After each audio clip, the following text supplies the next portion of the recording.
piece of advice to somebody who's new, starting off in the food and beverage industry in a, quality or, any type of role at this time, what would you say if you could give them one piece of advice for success? What would you say to them?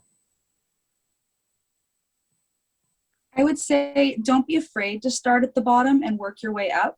It'll not only give you more appreciation for all the roles that are important in every situation, but it will also give you light into understanding why things work certain ways. If you just plan to start off in the office, you'll never understand why there's certain pauses in production, or why things might take longer, or why you might expect delays with sanitation, or just issues with people and scheduling, because not everyone wants to work 7 days a week on night shift. So production might need to shut down to accommodate for cleaning, or accommodate for paperwork, or validation. So by working your way through production, you'll understand a lot more of the ins and outs of industry, and not just the paperwork that goes behind it. I couldn't agree more. I've done more cleaning in my background than I can imagine. I was selling just the janitorial supplies before I got into a more specialized role with regards to food plant sanitation, and providing, well, at this level now, consulting, providing solutions to food plants, and dealing at that higher level. So I really respect somebody who's really put the time in, and has really got a really good understanding, versus somebody who thinks they just finished school and now they should come in and run a facility. So yeah, I do see how that adds a significant value. Without the pandemic, because the pandemic has brought so many challenges and so many, forced so many companies to adapt. Have you noticed any trends right now in the food and beverage industry that maybe you think are going to go away, or that are now currently here to stay? Anything that you're seeing right now with your current position? I think certain things that will stay are more attention to allergens, I should say, sorry, Okay. and also to contents. Everyone wants everything to be more natural. They don't want to see artificial sweeteners or flavors. That was before the pandemic, and it's still leading through the pandemic. Just people are more aware of what they're consuming. They're okay to have sweets and indulge, or to have certain types of calories, but they want to make sure that it's clean. They don't want it to be something that they don't understand, or that is mixed with allergens, so that their kids can't bring it to school any longer. Comes back to that old, that old age adage that says you are what you eat. And I think, yes, there's definitely been a trend or a lifestyle shift now. The biggest area that I'm seeing it in is with the sparkly water. It's costing more money, and yet there's less stuff, and it's just carbonated water now, and there's a lot of marketing behind it. The money's being put elsewhere, and people are a lot more conscious. I think soda obviously has been dropping for a while. I know Tim Hortons has had couple of stuff with soda, but I don't think they're promoting it much anymore. There's just been such more I guess in the industry, in that sense, I'm seeing like so much more almost Starbucks shifting.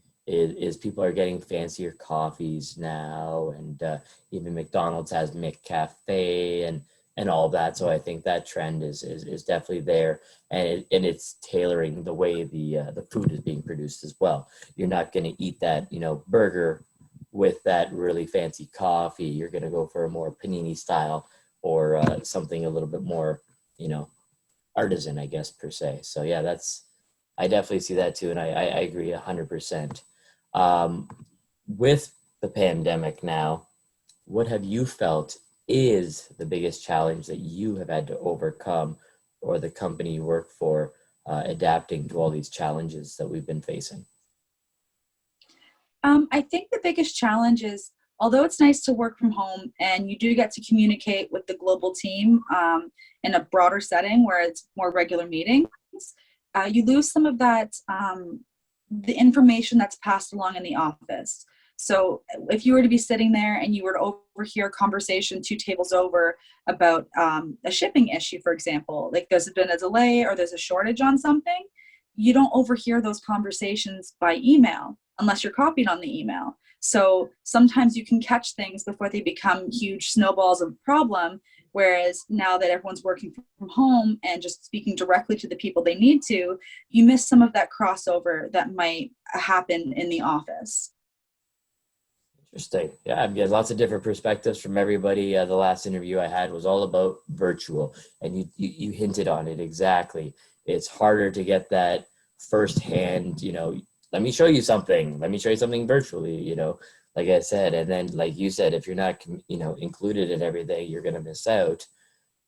So yeah, definitely, I think everyone's adapting to it, and they're making their shifts and working the best way they can. But I think obviously, we have offices for a reason. It creates a more, I guess, communal culture, allows people to interact faster with each other, get some more stuff done. And especially in the food business, if you're putting out output, which is product, obviously, you're not doing that virtually. So I think, although we've really adapted to it, there is still definitely, it also solidifies the need to have people in place.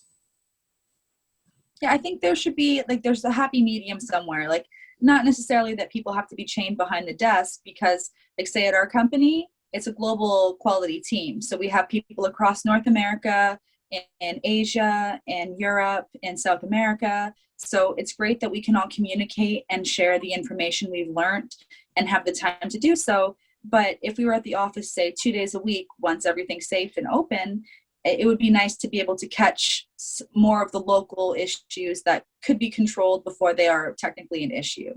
I Oh, just find the office, you can catch a lot more of that just from the person behind you mentioning something that they didn't think was worth an email, but they thought they should still get your opinion on it because you just happened to be right there.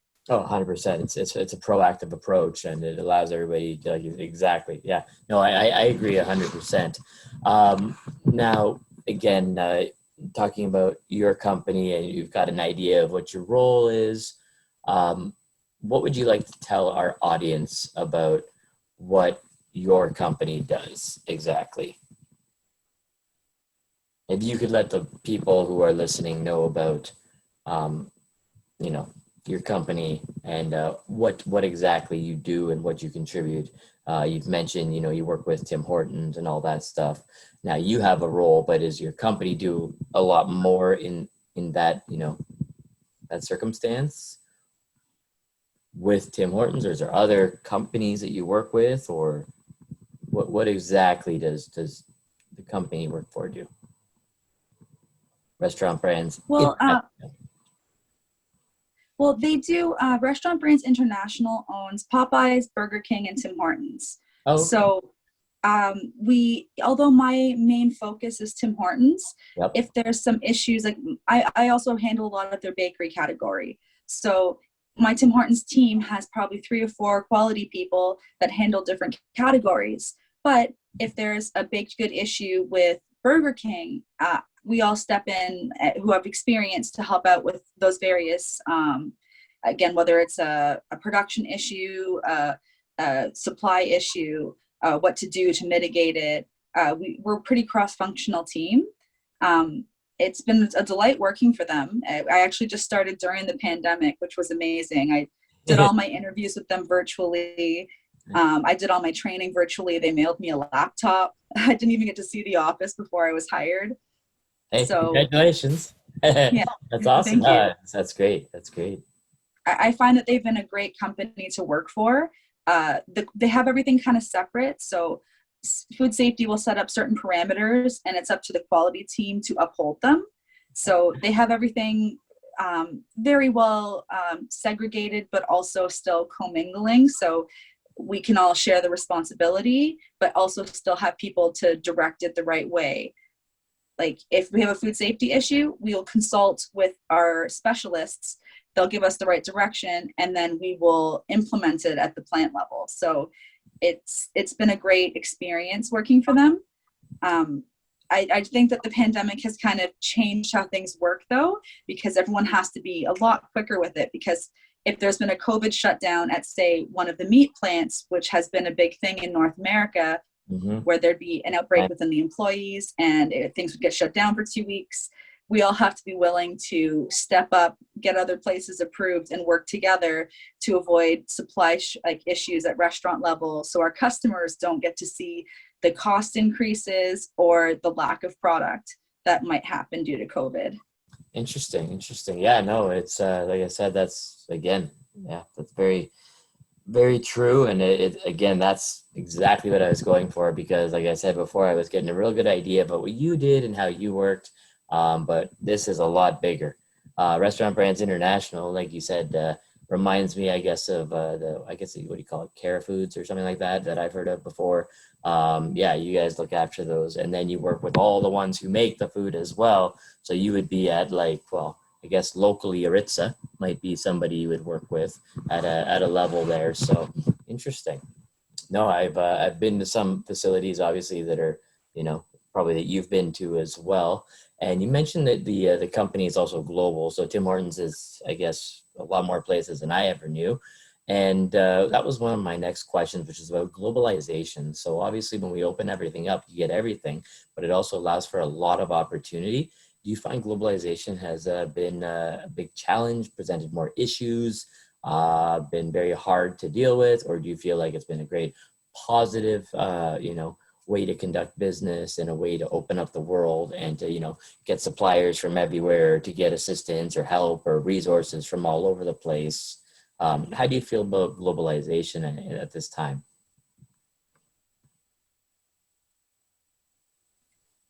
It's kind of been a blessing. I know that Tim Hortons is starting to open locations all over the world, but it's not just Tim Hortons. Burger King and Popeyes, they actually opened the first Popeyes in a couple of Asian countries over the pandemic. Wow. And it was really great to watch the grand openings and how different the menu was, and also the layout of the restaurants. But it was the same for Tim Hortons. They've been opening in several countries that they were never in before. So we did have to do different things during the shutdown, where a lot of locations had to close down and we had to deal with local conditions on reopening. So some places stayed in their red zones for a lot longer, and some were open up a lot quicker because their populations were vaccinated, or because they did such a harsh shutdown that they were able to reopen properly when they felt they were cleared enough from COVID-19. So it's been a challenge also because when you're preparing for production for sales, you'll have warehouses stocked with product. And now that you've been closed for 2 weeks to a couple months, you're now dealing with expired products, whether it's safe to use it or whether you should just get rid of it and restock. So globalization has had challenges because, say, we have product from North America that is shipped over to other countries. If we decide, hey, we should throw out this product that we had stored, we might not have it in stock for another couple of weeks by the time that it makes it to its destination from its origin. Wow, yeah, I could see that definitely becoming a problem. And you mentioned the other countries there and the menu changes and everything, and that always gets me to the idea of, different countries, different cultures. Was there any culture shock? Was there a lot of stuff that you thought that would just be completely okay that was, maybe not acceptable in a country? Or was there, an item or a type of food that was, not I guess, allowed or would not sell or anything like that? Did you learn anything? Because you mentioned kind of like South America. I know they're very similar, but Asia may have some different stuff going on.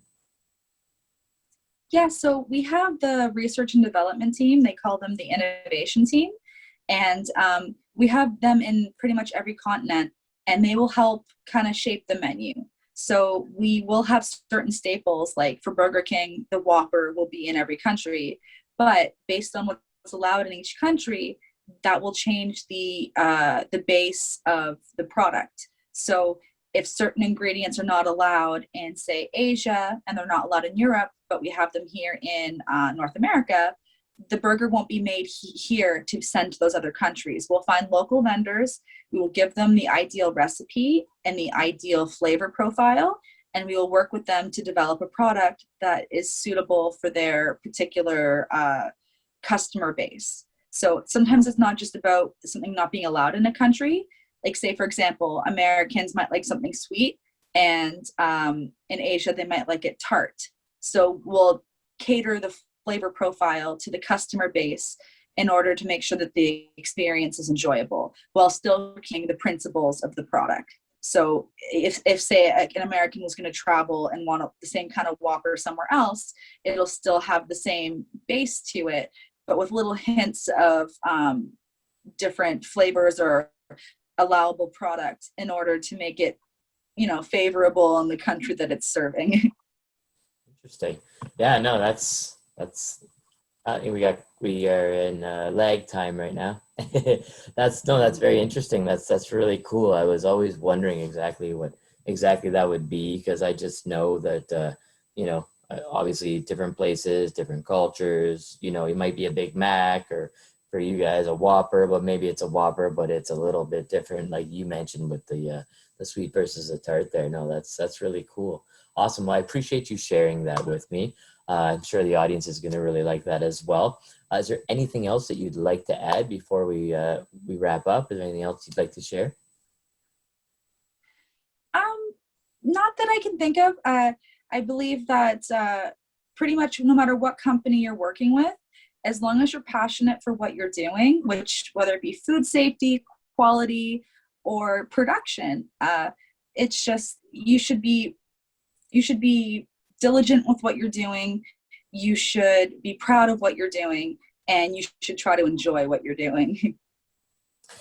Couldn't have said it better. Megan, thanks so much. Just as well, you're on our OFPA board of directors. This is a board spotlight, and you're chairing our website committee at the present time. But that's awesome. Website's coming along great. And I just wanted to remind everybody that, November 18th, I believe. Yeah, it is November 18th. We have our annual fall meeting, or, fall symposium.